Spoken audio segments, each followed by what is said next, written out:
Hi everyone, welcome back to another mini blog. এই বছর 2025 আমরা গেছিলাম হচ্ছে সান্দাকফু ট্রিপে। Are the trip was mesmerising, এত ভালো ছিল। খুবই সাডেন প্ল্যান ছিল, but the trip went out really well.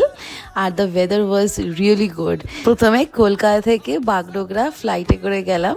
তারপর ওখান থেকে আমরা নিলাম হচ্ছে একটা গাড়ি, যেটা বুকিং অলরেডি করা ছিল। স্টপ নিলাম একটু লাঞ্চ করার জন্য। তারপরে প্রায় ওই 3-4 ঘন্টা কার্শিয়াং হয়ে দার্জিলিং হয়ে আমরা ডিরেক্ট মানেভঞ্জন গেলাম। কিন্তু তার মাঝখানে পরে হচ্ছে লেপচা জগৎ। এত ভালো লাগছিল কি বলবো, অনেকদিন ধরে ইচ্ছে ছিল ওই জায়গাটা আসার, কিন্তু কখনো হয়ে ওঠেনি। বাট এবার প্রায় সব ইচ্ছেই পূরণ হয়েছে। আর এই জায়গাটায় এসে সারাদিনের জার্নি যে একটা ক্লান্তি ভাব ছিল, সবটাই চলে গেল। ভীষণ ভালো কেটেছে আজকের দিনটা। আর আশা করি তোমরা আমার এই লং ভিডিওটাও দেখবে। আমি অলরেডি পোস্ট করে দিয়েছি আমার চ্যানেলে। And thank you for watching.